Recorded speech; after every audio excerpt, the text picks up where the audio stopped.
नमस्कार, मैं हूं आपके साथ मनीषा डिंडोरिया। स्वागत है आप सभी का हमारे चैनल पर। देखिए, किसान बिल रद्द हो गए। प्रधानमंत्री नरेंद्र मोदी ने आज बड़ी अनाउंसमेंट की है, लेकिन ये जो किसान आंदोलन में जो ये आंदोलनजीवी लोग बैठे हुए हैं, राकेश टिकैत जैसे, वो अभी भी आंदोलन को खत्म करने का नाम नहीं ले रहे हैं। सबसे पहले इनकी मांग ये थी कि बिल को रद्द करना चाहिए, तभी ये आंदोलन खत्म होगा।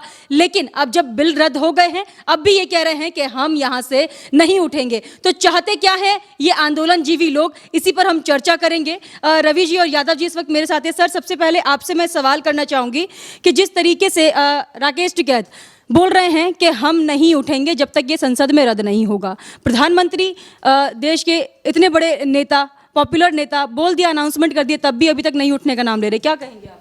देखो, टिकैत को जो रोड पे घेरने की आदत पड़ी है और वो चाहते थे कि इनको गिरफ्तार किया जाए और उनको बड़ा नेता बनाया जाए। वो चाहते थे कि पश्चिमी उत्तर प्रदेश में या उत्तर प्रदेश में देश की राजनीति में उनका बड़ा नाम हो, वो एक बड़े योद्धा बन के आए हैं। लेकिन जिस तरीके से प्रधानमंत्री नरेंद्र मोदी ने एक डेमोक्रेसी में जिस तरीके से एक प्रधानमंत्री को होना चाहिए कि भाई कभी कोई चीज़ें, अगर उन्होंने ये नहीं कहा कि कृषि बिल ये बुरा है या इसमें कोई कमी है, उन्होंने कहा ये बात हम नहीं समझा पाए। और इस आंदोलन का मकसद न तो कृषि कानूनों का विरोध था, न इनका कोई ऐसा मुद्दा था। और राकेश टिकैत का जो बयान है उससे साफ दर्शाता है कि उनकी मंशा कुछ और है। वो खाली हुड़दंगबाज करते हैं, वो बक्कल तारने की बात करते हैं। तो उनका इलाज भी प्रधानमंत्री जी ने सोचा है और टाइम आने पर उनका इलाज होगा, क्योंकि अब किसान भी समझ चुके हैं कि उनका जो ये बयान है, अगर कोई पूरा देश, चाहे विपक्ष भी हो, विपक्ष ये स्वागत कर रहा है, चाहे पंजाब में बहुत सारे, अगर नॉर्मल किसान एज ए वो सोचता है तो ये बोलेगा कि अच्छा है। लेकिन वो उसमें बोल रहे हैं कि हम यहीं पे बैठे रहेंगे, हम छोड़ेंगे नहीं, अभी हमारा और ड्रामा है। तो इनका एक राजनीतिक मकसद है और वो और पार्टियों से अपना तोल मोल भाव कर रहे हैं कि भाई हम, इनका तो धंधा है कि क्योंकि ये आंदोलनजीवी हैं और इनको आंदोलन से ही इनका धंधा चलता है। तो राकेश टिकैत, अगर आंदोलन जैसे मछली है, पानी से निकाल दो उसे तो वो मर जाएगी, वैसे ही आंदोलन से बाहर अगर टिकैत को निकाल देंगे तो टिकैत फड़फड़ाने लग जाएगा और उसका कुछ नहीं रहेगा, वो कोई पूछने वाला नहीं होगा, वैसे भी कोई पूछता ही नहीं है उसे। तो अब टिकैत का जो तंबू है वो तो कुछ दिन का मेहमान है, भले वो बोले मैं नहीं जाऊंगा, लेकिन अब उसको डंडे के बल से भगाया जा सकता है और सरकार ने अपना सब कुछ कर दिया है। अब वो किस लिए वहाँ पे रुकेगा उसको जवाब देना पड़ेगा। लेकिन पहले ही सरकार ने जिस दिन से वो रोड को खाली किया अपनी साइड से, तो उस समय से ही ये अंदेशा लगाया जा रहा था कि सरकार कुछ बड़ा करेगी। और पंजाब में चाहे आप गुरुपर्व हो और गुरुपर्व के गुरु नानक जयंती के पर्व पर, तो ये पूरा संदेश भारत की जनता को प्रधानमंत्री ने दिया है। अब आगे देखते हैं कि क्या होता है। तो हमारा मानना है कि टिकैत के दिन अब खत्म हो गए हैं। अब टिकैत ने जो इंटरटेनमेंट लॉकडाउन में किया है वो खत्म हो गया है। चलिए मान लेते हैं कि इन लोगों का ये जो धंधा चल रहा था इस आंदोलन से, वो बंद हो गया है। लेकिन एक तरफ अगर देखा जाए, जो लोग इस बिल के समर्थन में थे, प्रधानमंत्री जी ने उनको भी तो निराश किया है, क्या कहेंगे इस पर? देखो, निराश करने वाली बात नहीं है, एक लोकतंत्र है। अगर नहीं हुआ है तो हर बात लोकतंत्र में, चाहे वो उसके सपोर्ट में हो नहीं हो, लोकतंत्र में सबका अधिकार है। अगर विरोध करने वाले भी हैं तो उनकी भी बात सुननी चाहिए, और समर्थन कर रहे हैं तो उनकी भी बात सुननी चाहिए। और ये निराश और खुशी होना ये तो ज़िंदगी का हिस्सा है। कोई प्रधानमंत्री भी स्वयं कुछ इस बात को लेकर कोई खुश तो नहीं होंगे कि वो बिल वापस ले रहे हैं।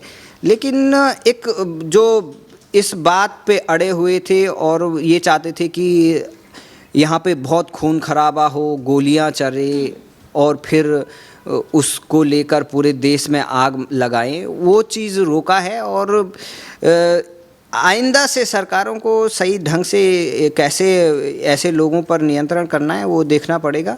लेकिन फ़िलहाल जो भी किया है सरकार ने सोच समझकर किया है। और जो विपक्ष है, विपक्ष जो किसानों के कंधे पर बंदूक रखकर वार कर रहा था, उनका जो एजेंडा है वो ख़त्म हो गया है। अब वो क्या जब मुद्दे लेकर आगे बढ़ते हैं, अब उनकी तो दुकान बंद हो चुकी है। सरकार ने भले ही अपना पैर पीछे ले लिया है, तो इसमें न किसी की हार है न किसी की जीत है, ये लोकतंत्र की जीत है और सबका विचार सुनना चाहिए और सबकी बातों की मान्यता है। चलिए हम उसका सपोर्ट करते हैं नहीं करते हैं, लेकिन आखिरकार सरकार ने सुना है। ये प्रधानमंत्री का बड़प्पन है कि वो इतने बड़े मैंडेट से जीत कर भी आए हैं, उन्होंने ये फैसला लिया है। अगर कांग्रेस की सरकार होती, प्रधानमंत्री मनमोहन सिंह थे, बोलते थे कमज़ोर या वो उस टाइप के नेता, उन्होंने रामदेव को रात पर डंडे बरसाए, तमाम ये चीज़ें की, उन्होंने तो कुछ ऐसा निर्णय नहीं लिया। तो सरकार को इसी तरीके होना चाहिए कि अगर कोई विरोध कर रहे तो उसकी भी बात सुने। भले वो प्रधानमंत्री नरेंद्र मोदी जानते हैं कि उनका वोट में उतना वो नहीं है, लेकिन उनकी बात सुनी है और ये पंजाब की राजनीति में, हरियाणा और पश्चिमी उत्तर प्रदेश में इसका जवाब मिलेगा और प्रधानमंत्री नरेंद्र मोदी चाहे बीजेपी को इसका बहुत बड़ा फायदा होगा। इसी वजह से कांग्रेस इस पर सवाल कर रही है और टिकैत जो चाह रहा था कि मैं उस पे राजनीति करूं, वो उसकी राजनीति यहीं पर ख़त्म हो गई है। मतलब यादव जी, आपको क्या लगता है इस पर, जिस तरीके से अभी विपक्ष भी सवाल उठा रहा है कि चुनाव आने वाला है, हो सकता है इसीलिए सरकार ने इतना बड़ा फैसला लिया, क्योंकि अगर बिल को रद्द ही करना था तो इससे पहले क्यों नहीं किया?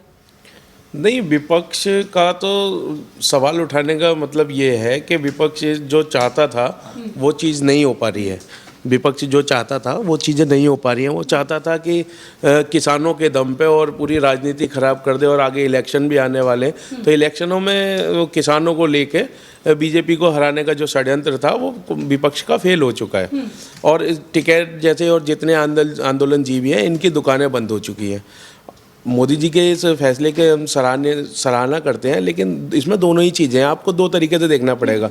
एक तो दुखद भी कह सकते हैं इसे, ठीक है, क्योंकि किसानों के फ़ायदे के लिए हमारा देश कृषि प्रधान देश है और ये चीज़ किसानों के फ़ायदे के लिए लेके आए थे गवर्नमेंट हमारी, लेकिन वो उसको उस तरीके से समझा नहीं पाया। आप स्पीच देखिए ना कि मैं माफ़ी मांगता हूँ, किस चीज़ की माफ़ी मांगता हूँ कि जो प्रधानमंत्री जो होता है वो देश का मुखिया होता है, परिवार का बड़ा होता है, जैसे पूरी कंट्री हमारा देश है तो वो बड़ा होता है। और उसे ही दुख हो रहा है कि मैं अपने बच्चों को, मतलब किसानों के लिए जो चीज़ मैं लेके आया था वो चीज़ मैं उन्हें परोस नहीं पाया।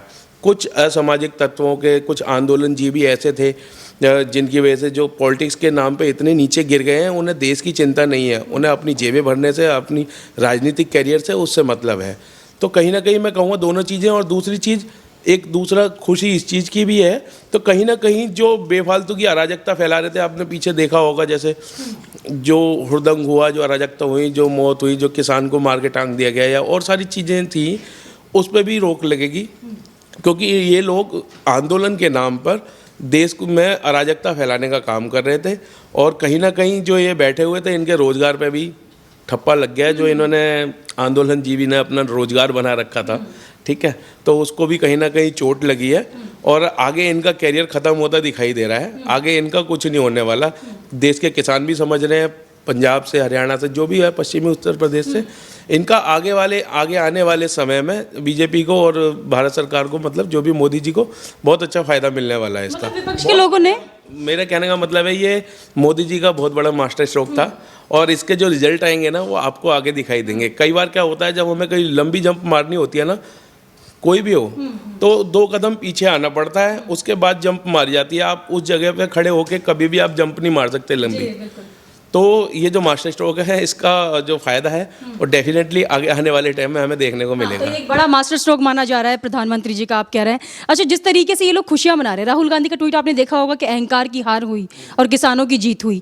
खुशियां तो मना रहे हैं, लेकिन ये जो चुनावी मुद्दा लेकर चल रहे थे इस आंदोलन के जरिए, आगे क्या करेंगे? अब कौन सा आंदोलन करेंगे ये लोग?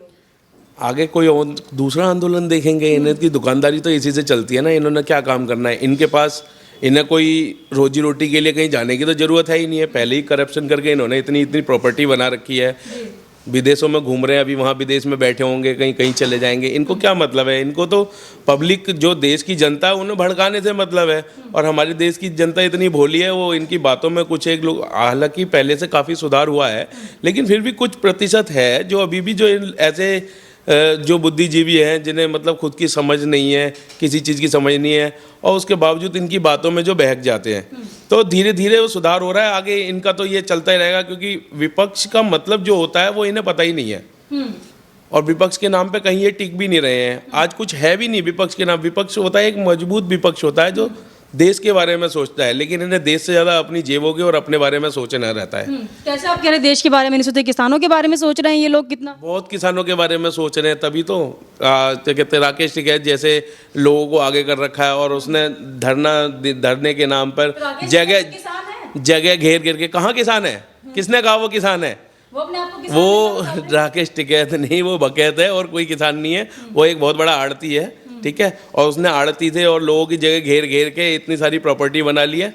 उसका कुछ नहीं जा रहा। ये देश के किसानों को और जनता को और समझना पड़ेगा। वैसे तो सारे तंबू खाली हो चुके हैं, लेकिन और किसानों को समझना पड़ेगा। उसका कुछ नहीं बिगड़ना किसानों का है। तो धीरे धीरे अब ये जो तरीका आएगा, नए तरीके से मोदी जी समझाएंगे किसानों को। बिल आएंगे, आगे आएंगे, किस तरीके से आएंगे ये देखने वाली चीज़ होगी। तो एक तरीके से अब वोट बंटने का काम यहाँ पर मुझे लग रहा है कि पंजाब में भी इलेक्शन आने वाले हैं, यूपी चुनाव आने वाले हैं, तो अब किसान किसकी तरफ जाएंगे? आप क्या कहेंगे इस पर सर? देखो, किसान तो स्वतंत्र है, वो किसकी तरफ जाएगा, किसी के वो गुलाम तो है नहीं। इन्होंने बोला मास्टर स्ट्रोक हो सकता है मोदी जी का। मास्टर स्ट्रोक इस वजह से है कि चुनाव के आने से पहले, अभी चुनाव की घोषणा नहीं हुई है, दिसंबर करीबन में चुनाव की जो अधिसूचना होगी वो जारी होगी। और ये जो किसान नेता थे जैसे चड़ूनी हो गए और यहाँ टिकैत हो गई, ये अंदर ही अंदर ये अपने प्यादे बैठा रहे थे कि भाई हम कहाँ से चुनाव लड़ें, क्या लड़ें, किसको बड़ा मोहरा बनाएं। और ये अभी संसद सत्र चलने वाला था, उससे पहले ये बड़ा हंगामा करने की कोशिश में थे। लेकिन जो प्रधानमंत्री नरेंद्र मोदी ने ये बिल को अभी वापस लिया है, इसका जो सीधा संदेश है, एक तो पंजाब के वहाँ गया और वहाँ अकाली दल ने इसका स्वागत किया, कांग्रेस ने स्वागत किया, और यहाँ तक कि कैप्टन अमरिंदर ने सबसे पहले इसका स्वागत किया। और बीजेपी, कैप्टन अमरिंदर, अकाली, यहाँ पे 3 पार्टियाँ हैं और इसका श्रेय इनको जाता है। और कांग्रेस पार्टी सबसे ज़्यादा नुकसान में रही, उनकी पार्टी ख़त्म हो चुकी है। और चन्नी को लाए, चन्नी भी भले ही स्वागत कर रहे हैं, प्रधानमंत्री नरेंद्र मोदी का धन्यवाद कर रहे हैं। एक तरफ आप देखते होंगे पंजाब कांग्रेस के जो भी सीएम वगैरह हैं वो प्रधानमंत्री का धन्यवाद कर रहे हैं, लेकिन आप राहुल गांधी और प्रियंका वाड्रा का बयान देखो, वो अहंकार और उस टाइप की बात कर रहे हैं, क्योंकि उनको भी पता है कि पंजाब के लीडर को पता है कि प्रधानमंत्री मोदी ने आज इतने शुभ अवसर पर ये बात कही है, तो उसका सीधा संदेश पंजाब के लोगों को था और उनका सम्मान किया, उनकी रिस्पेक्ट की। इस वजह से ये हुआ और उनको गलतफहमी न हो, वो क्योंकि इन्होंने ये बात चला दी थी कि ये भाई हमारे धर्म के विरुद्ध है, ये हमारे खिलाफ कर रहे हैं। प्रधानमंत्री नरेंद्र मोदी ने इस बात को पूरा क्लियर कर दिया है। अब ये बात जो ये कह रहे हैं कि हम वापस नहीं जाएंगे, टिकैत कह रहा है, तो टिकैत किस बात से वापस जाएगा, क्योंकि उसके हाथ तो कुछ लगा ही नहीं। अब कांग्रेस भी बोल रही कि हमारी वजह से वापस हुआ, और अमरिंदर बोल रहे हैं हमारी वजह से वापस हुआ, बीजेपी वाले बोल रहे हैं कि हमारी वजह से वापस हुआ। तो यहाँ पे कोई ऐसा नेता तो बना नहीं, और जिसके हाथ, ये तो टिकैत तो चाहता था ये आगजनी होती रहे और मैं हीरो बनता रहूँ, और टिकैत को ये सबसे बड़ा नुकसान हुआ इस बात का। टिकैत नहीं चाहता था कि वो कृषि बिल वापस हो और वो इस तरीके से भड़काते रहें। और फाइनली अब चुनाव आने वाले हैं और चुनाव में देखेंगे, इन्होंने अभी अल्लाहू अकबर का नारा दिया था, उससे जाट काफ़ी लोग नाराज़ हुए थे, और अब इसके पास कोई नारा नहीं है। अब आखिरकार इसको आरएलडी में ही जाना पड़ेगा। यादव जी, एक आखिरी सवाल, जिस तरीके से चड़ूनी और सिरसा दोनों ने ही स्वागत किया प्रधानमंत्री के इस फैसले का, लेकिन राकेश टिकैत ये बोल रहे हैं कि कोई दरियादिली नहीं दिखाई है प्रधानमंत्री ने, इलेक्शन आने वाला है तो अपना फायदा देखकर ये जो बिल है उनको वापस लिया है। अगर मोदी जी ने अपना फ़ायदा देखकर ये बिल वापस लिए हैं, तो आप कौन से जनता के फ़ायदे के लिए बैठे थे या किसानों के फ़ायदे के लिए बैठे थे? आप भी तो अपना फ़ायदा देख रहे थे ना। आप भी ये चाह रहे थे कि राजनीतिक रोटी सेक के आप अपना नाम बना लोगे। पहले ही आपकी मार्केट इतनी ख़राब है, आपकी जमानत जब्त हो चुकी है। मुझे तो ये नहीं समझ में आता ये किस बेस पर आगे नेता बनना चाहते हैं। आगे पहले ही जमानत जब्त करा के बैठे हुए हैं ये, आगे इन्हें और कहीं जगह नहीं मिलेगी, वहीं आरएलडी में ही जाएंगे और किसानों ने पूरी तरह से नकार देंगे। और ये आंदोलन बहुत जल्दी ख़त्म हो ही गया है, अब तो इसमें कुछ रह नहीं गया है। और जो मुझे लगता है ना, शीतकालीन सत्र में कुछ बड़ा होने वाला है। तो शीतकालीन सत्र में मोदी जी के जो सत्र होगा तो इसमें कोई खलल न पड़े, इस वजह से थोड़ी गंदगी और कचरा हटाया जा रहा है। तो आगे शीतकालीन सत्र में देखते हैं मास्टर स्ट्रोक का एक और स्ट्रोक क्या आता है। अच्छा सर, क्या कहेंगे आप अंत में, जैसे कि बोल रहे शीतकालीन सत्र में कुछ ऐसा मास्टर स्ट्रोक आने वाला है जिसकी वजह से ये जो गंदगियाँ थी उसको हटाने का काम हो रहा है? ये गंदगी तो नहीं कहेंगे, ये गंदगी तो बात नहीं है, गंदगी तो टिकैत है गंदगी। और अब बात ये है कि क्या होगा। देखो देश है यहाँ, भारत में नए नए नमूने, नए नए ड्रामे होते रहते हैं, कभी सीए के विरोध में, कभी कुछ, ये तो चलता रहेगा क्योंकि लोकतंत्र है यहाँ, एक से एक मदारी आते रहते हैं और ये हंगामा कुछ ना कुछ नए मुद्दों पे होता रहेगा। शीतकालीन सत्र में कुछ अच्छा होगा। और देखिए जो भी, जहाँ तक बात है किसानों की, किसान के 90% किसानों का ये मुद्दा था ही नहीं और कुछ लोग थे। अब ये कहते हैं कि भाई कृषि बिल, आप किसानों की बहुत दयनीय स्थिति थी। क्यों थी दयनीय स्थिति? क्योंकि किसी सरकार ने आज तक उनके लिए वेलफेयर का काम नहीं किया। अब सरकार ने यहाँ पे बिल लिया, मोदी सरकार ने, तो उस स्टेप को पीछे करने के लिए ये तमाम वो कर रहे हैं। तो चलो जैसा भी हो, आज बिल वापस हो गया है। अब आने वाले दिनों में हम भी वेट करेंगे कि क्या ड्रामा होता है। तो आखिरकार लोकतंत्र की जीत हुई, ये किसी की हार और जीत नहीं है। अब देखते हैं कि इन पे लठ कब बजते हैं। तो देखो अब इंतज़ार करते हैं, सत्र भी आने वाला है, हफ्ते की बात है, तब समाप्त हो जाएगा ये। वैसे भी किसान आंदोलन तो था ही नहीं। चलो, प्रधानमंत्री नरेंद्र मोदी ने बहुत बड़ा निर्णय लिया है, हमारे यादव जी भी खुश हैं, आप भी खुश हैं, मैं भी खुश हूँ, जनता भी खुश है और टिकैत भी खुश है। मिठाई खा रहे हैं, तो कभी मिठाई खाते हैं, कभी डंडे खा रहे हैं, रो रहा है। मिठाई, जलेबी तो मैं सुबह सुबह देखा था कि जलेबी दिखावे के लिए वो अंदर से बहुत रो रहा है, क्योंकि वो जो चाह रहा था वो नहीं हो पाया ना, वो जो हासिल करने आया था इस आंदोलन के माध्यम से, वो उसे नहीं मिल पा रहा है। तो ठीक है, अब टिकैत वैसे बढ़िया इंटरटेनिंग कैरेक्टर था, लॉकडाउन में बहुत इंटरटेन किया। टिकैत के बक्कल तार दिए, वो बक्कल तार, उसको अब बिग बॉस में चला जाना चाहिए। बहुत बहुत धन्यवाद। तो आपको लगता है वो जाएंगे आने वाले टाइम में? आने वाले टाइम में राकेश टिकैत को बिग बॉस में होना चाहिए। वो बहुत बढ़िया इंटरटेनिंग करते हैं। तो मेरे को लग रहा है कि एक आंदोलन जीवी वो योगेंद्र यादव और एक इसको चले जाना चाहिए अब। और राहुल गांधी, मैं तो सोच रहा हूँ कि ऐसा ही वो एक अच्छा बिग बॉस हो तो शांति भी रहेगी और एंटरटेनमेंट भी फुल होता रहेगा। चलिए ठीक है। तो देखिए राकेश टिकैत के ऊपर इन दोनों का ही ये कहना है कि उनकी जो दुकानें चल रही थी इस आंदोलन के जरिए वो तो बंद हुई ही है, साथ ही अब वो एक ऐसा नया तरीका ढूंढ रहे होंगे कि कैसे करके अभी जो आने वाले चुनाव हैं उसके लिए एक और आंदोलन बिठा दे, जिससे कि उनकी जो रोजी रोटी चल रही थी इस आंदोलन के जरिए वो बंद ना हो। आप हमें कमेंट करके जरूर बताइएगा आपका इस पर क्या कहना है। हमारे साथ ऐसे ही बने रहिए। धन्यवाद।